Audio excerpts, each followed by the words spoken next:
There wouldn't be an Elton John if not for Bernie Taupin. Some people believe that it couldn't have happened. That chemistry was just a moment in time that grew and grew and grew, and the chemistry got better and better. If you're not familiar, Bernie Taupin, who's about to get inducted into the Rock and Roll Hall of Fame, was Elton John's lyricist going way back. And those words were good, and those words sometimes made a huge difference in the song. And of course they did. Stuart Epps, who was there at the very beginning, talks about Elton John and Bernie Taupin. Getting onto the Elton John album, which was the first major production, obviously by Gus. You know, this was a new producer come in now who Steve found. And, you know, these songs are semi-classical. I mean, he'd have never have written those without those words. The thing is that the song is the result of the words.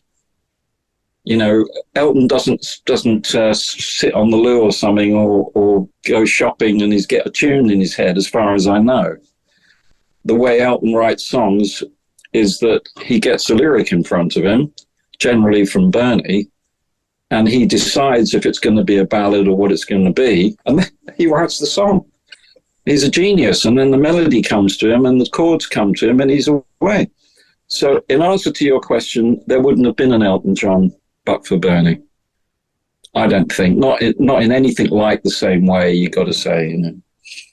I talked to David Henschel about working with Gus, but also working with Richard Perry. And I'd heard, you're the first guy I'd heard that talking about Gus Dudgeon in the way that he would have multiple takes with the band and somehow sometimes piece it together, which is very Richard Perry, because Richard would drive people crazy because he'd have they always said Richard Perry had a photographic memory and he'd have all these tapes and he'd know exactly what so Gus was like that as well?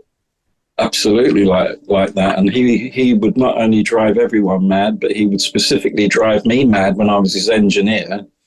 But in a very nice way. See, the thing is that when Gus came on the scene, I was already working with Elton. I was already at Dick James. And when Gus came on the scene, we all looked at him as in a bit of, you know, well, what's he going to be like? You know, I didn't actually know that he'd done David Bowie's Space Oddity or Bonzo Dog Doodah Band. Didn't really know his history. I mean, so, and I thought Steve Brown was a perfectly brilliant producer, and I thought Empty Sky was totally amazing. Mm-hmm. and Lady Samantha, the single that he did with, I thought they were all brilliant. Great. That was a great projection for Elton, I thought, from what he was doing, which was the pop stuff. And now we're doing this rock stuff. So it was pretty much Elton John and Hookfoot, which was, I thought, can't get better than that. But the amazing thing with Steve is that he was always searching for something even better. So we had these demos that were done at Dick James of the new album, which is Your Song, Border Song, Take Me to the Pilot, you know, all these songs. And Steve's, you know, they went round of George Martin and all sorts of producers. No one was really interested, to be honest. You worked with Nigel as a solo artist, right? I did do something on his first solo album, and then actually he came to the Mill to do orchestra on one of his solo albums as well. Yeah, Nigel's a great artist as well, you know, and I mean, he probably hasn't done as much as, you know, he could have done, because I mean, the thing with Nigel was that he was in the original band, of course, and I was on those first tours when it was just a three-piece. That tour in 1971 was without guitar, you know, it was just a three-piece. And they were an amazing band, and Nigel was a very specific drummer, really. He was very specifically a rock drummer, although he was great at the ballads as well. He was not like an intricate jazz drummer. He wasn't like Roger. Roger filled everything. Yeah. And the amazing thing is that there wasn't a rivalry. Well, there wasn't one in Nigel's. You know, they both had a good go at it, and unfortunately, Roger kind of lost the plot a little bit mentally and in all sorts of ways. But with Gus, you see, Gus would use Nigel or Roger when it very specifically on the tracks, on the songs that he thought they suited, and and he did that brilliantly, really, because between the two of them, because Roger wouldn't do a straight rock beat, really, whereas Nigel's perfectly happy just sitting there rocking away, with his hair roaring, whereas, Popey, as we used to call him, is much more intricate. But between the two of them, they covered everything. So there was the period when it was the three-piece, and then, then Nigel was given the sack, really, I suppose. I mean, it was devastating for him and Dee. And the fans. I mean, can't imagine that phone call coming.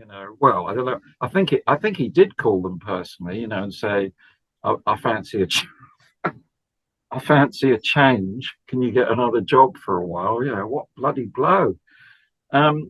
So so they had to sort of go off and do other things, which they did, and because Davey stayed, but then well, unfortunately Dee died, of course, as we know. But then Nigel got another go at it, and he's been there for forever. I mean, I often sort of wonder what they're saving up for, but because they must have enough by now. But anyway, I don't think it's ever going to come to an end. And I just read today that Elton's put in 100 more gigs or something on the end of his retirement tour. Oh, I didn't know that. Oh. I don't think there's ever going to be a retirement, but it obviously is a good selling thing if you tell your fans this is the last time you're going to see me. Well, I asked Davey when I talked to him last year. He says, "Well, it'll look different." He says, "If it probably won't. I don't know about ending, but it'll look different where it won't be a major." This is what the line that they give. We'll have more from Stuart Epps coming up the next few days. Remember, he produced so many people, engineered a lot of people. He was the engineer on the Coda album with Jimmy Page. Worked with The Firm, Twisted Sister, Elton John, Paul Rogers, Jimmy Page, and a host of others. If you want to get produced by him, he is available. Go to his website, stuartepps.co.uk. Remember, subscribe to our channel. We always love it when you join our team. Like our videos, spread the word, spread the videos on social media, and comment on them as well. I'm John Beaudin. This is Rock History Music.